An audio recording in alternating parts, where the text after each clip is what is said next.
తాగుబోతుల తెలంగాణగా కేసీఆర్ దీన్ని మార్చిండు. ఆయన తాగుతాడా వీళ్ళు తాగుతాడా చెప్పలేదు కానీ మొత్తానికి తెలంగాణని తాగుబోతుల తెలంగాణగా మార్చిండ్రు కేసీఆర్ గారు. కాంగ్రెస్ పార్టీ అధికారంలోకి వస్తే ఈ తాగుబోతుల తెలంగాణని బాగా సుభిక్షం చేస్తాం, తాగుబోతుల తెలంగాణలో ప్రజలకి మందు అందకుండా చేస్తామని చెప్పినటువంటి కాంగ్రెస్ పార్టీ అధికారంలోకి వచ్చిన తర్వాత నిన్న ఇచ్చింది మేము. పాత మెమోకి కంటిన్యూయేషన్ లోనే ఓ కొత్త మెమో ఇచ్చింది కాంగ్రెస్ పార్టీ ప్రభుత్వం. ఏమంటారు, శుక్ర శనివారాల్లో అయితే రాత్రి 1 గంట దాకా తాగొచ్చట. బార్ షాపులన్నీ బారా దర్వాజాలు కుల్లా పెట్టినారు. 1 గంట దాకా తాగుర్రి, మిగతా రోజులలో రాత్రి 12 దాకా తాగుర్రి. మరి పాతోడేమో తాగుపోతాడే, మరి మనమేంది తిరిగిపోతామా? 12 దాకా తాగిపిస్తారా అని ఎవరన్నా? మీ ఎమ్మెల్యేనే చెప్పిండు కదా మునుగోడులో ఒక ఆయన, నేను ఎమ్మెల్యేగా గెలవంగానే నా నియోజకవర్గంలో రేపటి నుంచి బెల్ట్ షాపులన్నీ బంద్ చేద్దా అన్నాడు సారు.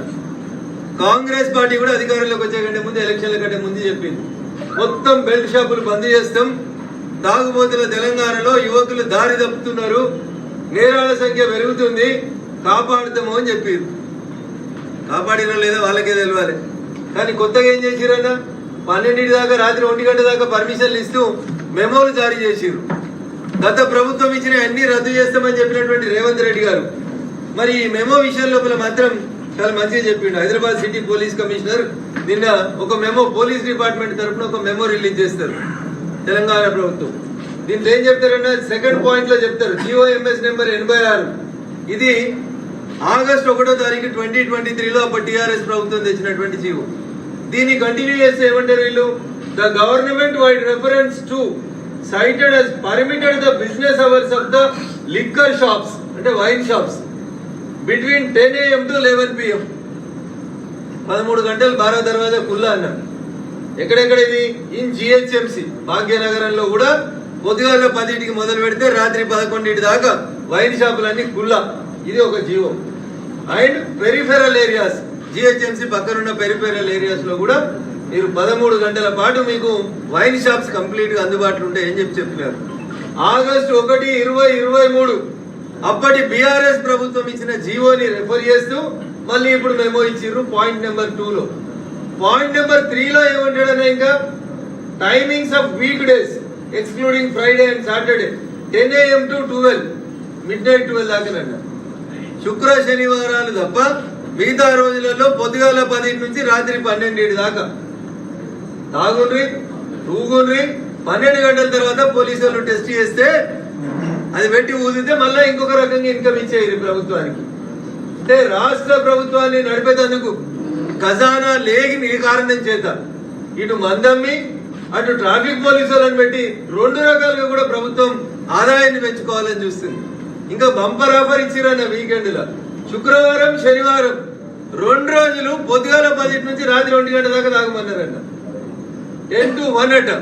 కనీసం వారాంతంలో భార్య పిల్లలతో ఇంట్లో ఉండాలని కోరుకోవాలి. 7కే వైన్ షాపులు బంద్ చేయాలి, కానీ 1 గంట దాకా తాగేందుకు ఫెసిలిటీ ఇచ్చింది గౌరవనీయులు రేవంత్ రెడ్డి గారి నాయకత్వంలో ప్రభుత్వం. నేను సూటిగా అడుగుతున్నా రేవంత్ రెడ్డి గారిని, పోయినోడు తాగుపోతంటివి, పోయినోడు తాగిపిస్తున్నాడు అంటివి, మద్యం మీద ఆదాయం తెచ్చుకుంటుండంటివి, ప్రజల ధన మానాలని దోసుకుంటుండవంటివి. మరి అన్నయ్య నువ్వు చెప్తుంది ఏంటి? ఒక్క బెల్ట్ షాప్ బంద్ అయిందా ఈ రాష్ట్రంలో చెప్పాలి రేవంత్ రెడ్డి గారు ముఖ్యమంత్రి అయినాక? ఎక్సైజ్ ఆదాయం ₹1 తగ్గిందేమో గౌరవనీయులు భట్టి గారు, ఈ జిల్లా ఆర్థిక మంత్రి గారు చెప్పాలి. ఎక్సైజ్ ఆదాయం తగ్గిందా, మీరు వచ్చినాక పెంచుకున్నారు ఆదాయం అనేది చెప్పాలి. అందుకనే కాంగ్రెస్ మాట్లాడే మాటలు నోరుతోటి నవ్వినట్టు నొసలతోటి ఎక్కిరించినట్టు ఉంటాయి తప్ప ఇంకొకటి కాదు. అన్ని కూడా ఆచరణ సాధ్యంగానటువంటి మాటలే మాట్లాడి కాంగ్రెస్ అధికారంలోకి వచ్చింది. కాబట్టి నేను తెలంగాణ సమాజానికి సవినయంగా చేసేటువంటి అప్పీల్ ఒకటే, అది కాంగ్రెస్ అయినా బీఆర్ఎస్ అయినా అవి ఒక నాణానికి బొమ్మ బొరుసు లాంటి. వాళ్ళిద్దరికీ అధికారమే కావాలి తప్ప, అధికారమే పరమావధి తప్ప వాళ్ళకి ప్రజల ఆరోగ్యం, ప్రజలు మంచిగా ఉండడం అనేది 2 ప్రభుత్వాలకు ఇష్టం లేదని తెలంగాణ సమాజం గమనించాలని, చైతన్యవంతమైనటువంటి మా మహిళా సమాజం ఫ్రీ బస్ ఇచ్చి, అక్క బస్సు ఫ్రీ ఇచ్చిన అన్నాడు, కానీ పొద్దుకి 1 గంట దాకా అర్ధరాత్రి 2 గంట దాకా వైన్ షాప్ ఓపెన్ చేస్తున్నాడు. దీనివల్ల కుటుంబాలు ఎంత నష్టపోతున్నాయి, ఆరోగ్యాలు ఎంత నష్టపోతున్నాయి, ఒక్కసారి మహిళా సమాజం ఆలోచించాలని ఈ సందర్భంగా నేను సవినయంగా అప్పీల్ చేస్తూ ఈ మెమోని విత్డ్రా చేసుకోవాలని రాష్ట్ర ప్రభుత్వాన్ని డిమాండ్ చేస్తా ఉన్నాను. లేదంటే అయ్యా ముఖ్యమంత్రి గారు మాకు పైసలు సరిపోతలేవు, నేను జీతాలు ఇచ్చే పరిస్థితి లేదు కాబట్టి నేను మన్నమ్మి నడిపిస్తానన్న ప్రజలకు బహిరంగంగా క్షమాపణ చెప్పి ఈ మెమోని ఇట్లే కొనసాగించాలని ముఖ్యమంత్రి గారికి సూచిస్తా ఉన్నాను. Thank you.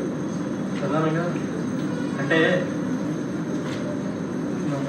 మంత్రి పొంగులేటి శ్రీనివాసరెడ్డి ఇంటిలో ఈరోజు జరిగిన ఈడీ దాడి విషయంలో బీజేపీ ప్రభుత్వం అంటే కాంగ్రెస్ వాళ్ళని బీజేపీలో ఒత్తిడి చేసి బీజేపీ వైపు మళ్లించుకోవడం కోసం చేస్తున్న కుట్ర లెక్క ఉందని అద్దంకి నాయకులు ఆరోపించారు. నేను ఒక వకీల్ సభగా చెప్పదలుచుకున్నాను.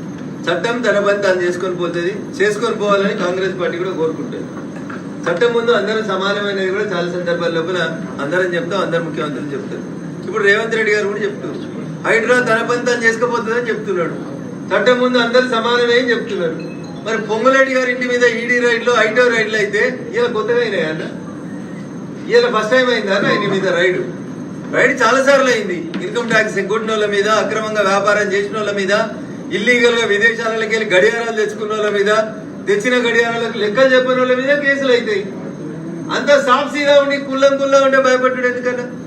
పొంగులేటి గారు బీజేపీలోకి వస్తారా ఈడీ రైడ్ అయితే? చెప్పమన్నారు మరి అన్న, ఈడీ రైడ్ చేసిరు బీజేపీలోకి రేపు పోతే నా మీద కేసులు ఆపమని అడుగుమని.